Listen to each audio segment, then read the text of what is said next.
ارشاد. بسم الله الرحمن الرحیم.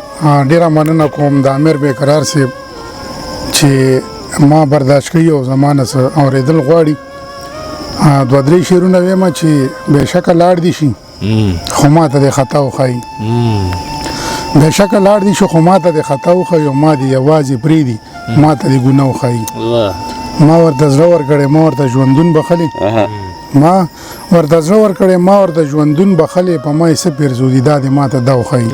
ډېر ښکلی دی. او نه مې وجود د بو پیدا کو نه وجود د بلا نه مې وجود د بو پیدا کو نه وجود د بلا څوک خو دې راشي څوک دې ما ته بو بلا وښایي.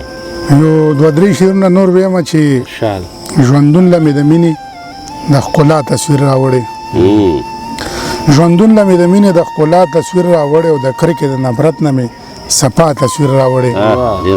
جانانه چې تا وی چې یو تصویر خو راله راکه جانانه چې تا وی چې یو تصویر خو راله راکه ها واخله که نه وګوره ما دا تصویر راوړی.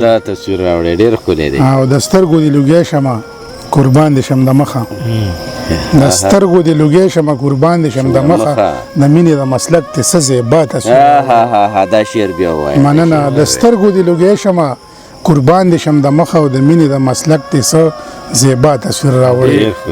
ډېر ښکلی. مننه. او غزل به در سره یو شریک کړم چې هغه ته ووایه چې نه راځي بدنام به مې کړي. هغه ته ووایه چې نه راځي بدنام به مې کړي او سلام به وکړي خو مني چې د سلام به مې کړي. مننه. او زه د سترګو نه ویرېږم جادوګر غوندې دی زه د سترګو نه ویرېږم جادوګر غوندې دی په یو نظر باندې د ټول عمر غلام به مې. مننه. او شنډې وادي ورک جانان او د فراق غمونه شنډې وادي ورک جانان او د فراق غمونه او که سلسلې داسې روانې وي سرسام به مې کړي. او زه به د ژوند د درد کیسې لیکم ویر به کوم زه به د ژوند د درد کیسې لیکم ویر به کوم که نه د ژوند د ښایست ذکر د انعام به مې کړي. سندرې نه وایم که وایم نو د دوی به وایم که خپلې وایم نو په دار په خپل الهام به مې کړي. او د مور د واده رنګ به راوړي تصور خیل باچا د مور د واده رنګ به راوړي تصور خیل باچا د مور د واده ډېر اوچت په لوړ مقام به مې کړي. هغه ته ووایه چې نه راځي بدنام به مې کړي سلام به وکړي خو مني چې د سلام به مې کړي. یا خدای چې د مینې د ملنګ پیدا کولم نو څه له د دنیا سره په جنگ پیدا کولم او مخلوق کې د اشرف کمه مالک پروردګاره مخلوق کې د اشرف کمه مالک پروردګاره نو ځکه د انسان په داسې رنګ پیدا کولم او خمار نشه مستی میزان کې راوړه خمار نشه مستی میزان کې راوړه او په مخ د دنیا بوټي د بنګ پیدا کولم او دا ځکه توپانونه مې سینه کې په چپو دا ځکه توپانونه مې سینه کې په چپو په شان د اباسین دی په غورزنګ پیدا کولم په غورزنګ پیدا کولم او جذبې د محبت تی د لمبو په سکورا کې جذبې د محبت تی د لمبو په سکورا کې خود ځان مې سوځاوه چې د پتنګ پیدا کولم. مننه. او د ښکلو په ورغو کې ژوندون دې راته راکو د ښکلو په ورغو کې ژوندون دې راته راکو په نوم دې پښتنو ته چې اترنګ پیدا کولم. او خصاص و مشاعرم خیل باچا مینه مې وکړه خصاص و مشاعرم خیل باچا مینه مې وکړه د مور د پاکې مینې په ننګ پیدا کولم.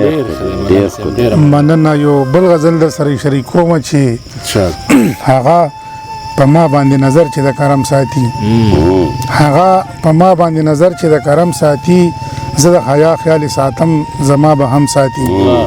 څنګه جنت کې خپل مقام برقرار وساتم څنګه جنت کې خپل مقام برقرار وساتم چې په جنت کې را سره یو ځای غنم ساتي. دا شعر بیا ووایه. مننه.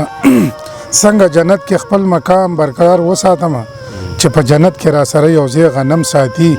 ځان مې تیزار کو ژوندون مې ورته وبخلو ځان مې تیزار کو او ژوندون مې ورته وبخلو پس سبب مې د بیلتون په جهنم ساتي. ډېر ښکلی. او یو خوا جنت کې ما د پاره نعمتونه ساتي یو خوا جنت کې ما د پاره نعمتونه ساتي بل خوا دوزخ کې ما د پاره مار لړم ساتي. او زما پښتون دی په ما ګران دی زه نه غورځوم بیقرار صاحب زما پښتون دی په ما ګران دی زه نه غورځوم زما د پاره که ټوپک ساتي که بم ساتي مننه زما پښتون دی په ما ګران دی زه نه غورځوم زما د پاره که ټوپک ساتي که بم ساتي او مقصد چې زړه مې په دې خبره جوړ وي تصور خیال باچا زړه مې په دې خبره جوړ وي تصور خیال باچا دومره څوک شته چې مې په زړه کې محترم ساتي هغه په ما باندې نظر چې د کرم ساتي زه د حیا خیال ساتم زما به هم ساتي ډېره مننه الله دې خوشحاله